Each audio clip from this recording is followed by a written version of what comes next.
Et c'est reparti pour une autre histoire de Paul. Thibault.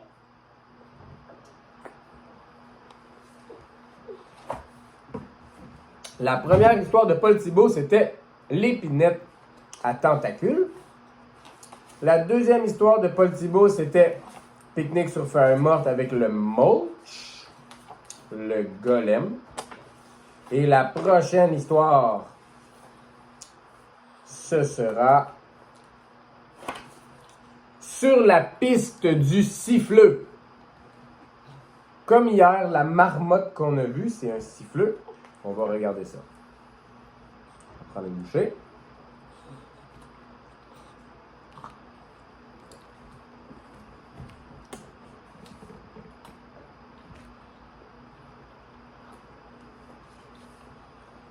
Novembre tire bientôt à sa fin et Paul Thibault peut faire le fier.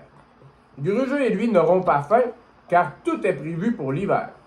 Ils se sont bâtis une maison, puis ont fait de grandes découvertes de chicoutets, de champignons, de noix et de racines de conserve. Pendant les longs mois des grands froids, ils préfèrent rester sur place. Leur simple cabane de bois sera pour eux tout un palace.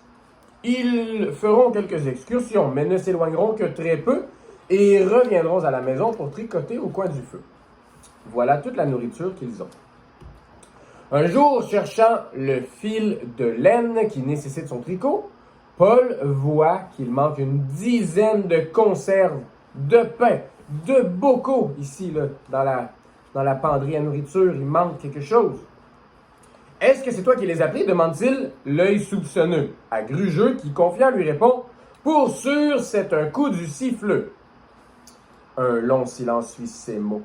Le siffleux n'est pas une marmotte, il est 1000 fois plus nuisible. S'il en bouche les mêmes quenottes, ses habitudes sont... Ça, c'est un castor, la marmotte, c'est là. Pourquoi? Voleur, tricheur, escroc! Une fois qu'il connaît votre adresse, il vient lui voler tous vos biens, ne laissant derrière que détresse, désolation et grand chagrin. Ça, c'est un siffleux, une marmotte.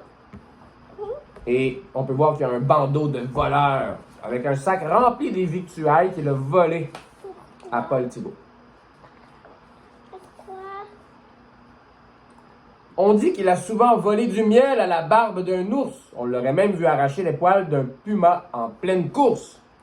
Par bonheur, le coureur des bois est champion pour suivre les pistes. Il fouille la pièce de haut en bas à la recherche du moindre indice. Il trouve une touffe de poils blancs qui confirme les craintes de Grugeux. Il faut attraper sur le champ l'incorrigible siffleux.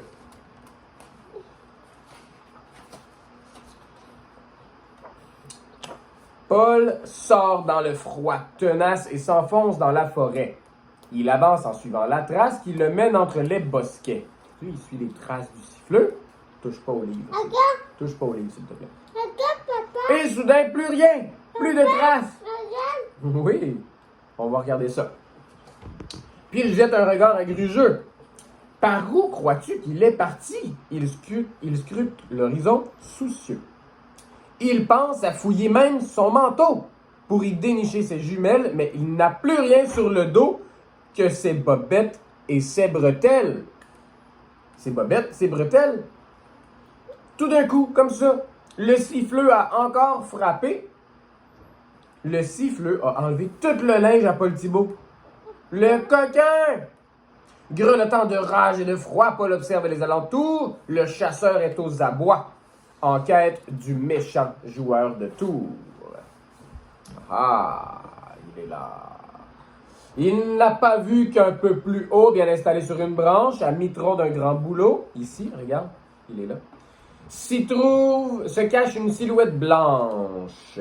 S'y trouve aussi son sac à dos, l'ensemble de ses provisions, et au sommet, tel un drapeau, s'agite au vent son pantalon. Belle prise de guerre. Paul entre à la maison bredouille, décidé à ne pas se laisser faire. Il attrapera cette fripouille qui vient de lui ruiner son hiver. Même s'il est végétarien, il reste un bon coureur des bois. Paul sait que pour prendre un vaurien, il suffit d'un piège et d'un appât. Alors il se met au travail, bricole 1 heure, en tricote 2, puis transporte son attirail au bout de la piste du siffleux. Il installe le piège et attend. Il a fait un piège, il a déposé un cadeau pour le siffleux. On va regarder ça. Le voleur du haut de son arbre se laisse tenter. Le voleur descend, incapable de rester de marbre devant un objet aussi beau et miraculeux. Sur le sol se trouve un foulard, le plus beau qu'il n'ait jamais rêvé, c'est un véritable œuvre d'art, et surtout, son nom y est éplé. Siffleux. De branche en branche avec ardeur, il fait le chemin jusqu'en bas. Le problème, quand on est un voleur, c'est qu'on n'a jamais rien à soi.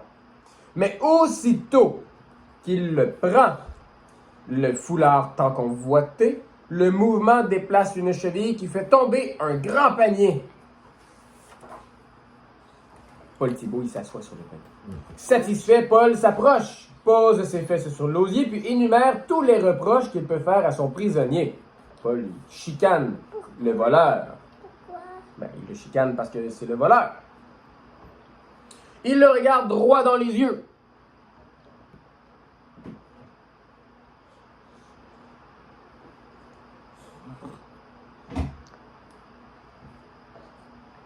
Il se mesure, siffle contre homme, puis d'un ton un peu plus sérieux, il lui lance cet ultimatum. Le foulard contre la paix. Commence alors une dure joute qui existe dans le monde entier. Lui fait une offre, l'autre en ajoute. C'est le noble art de négocier. Il trouve enfin un compromis. Le voleur est libéré, et après avoir juré promis qu'il ne viendra plus chaparder. Paul reprend toutes ses provisions, sa chemise et son sac à dos, et le siffleux garde le pantalon qui fait un si joli drapeau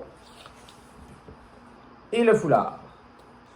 Le voleur siffleux enroule le foulard autour de son cou, blanc d'hermine, et serre la main du grand gaillard qu'il condamne à la famine. Avant de relâcher ses doigts, il est pris d'un regret soudain. Si je ne l'avais volé, ma foi, on aurait pu être bons voisins. C'est ainsi que les deux ennemis se quittent cordialement pour l'hiver. Parfois, gagner la paix d'esprit requiert avoir des règles claires. Et un deuxième pantalon. Il est beau son nouveau pantalon à Paul Thibault. Oh! On l'a fini, Paul Thibault. On va pouvoir aller le porter à la bibliothèque tantôt. Mais on a donc... Ben, on a lu les 3 histoires. Est-ce qu'on dit au revoir à la caméra? On dit... Oh, on l'a déjà lu. On l'a déjà enregistré, même. On dit au revoir à la caméra. La vidéo est assez longue. Bye! Bye bye! Bonne nuit!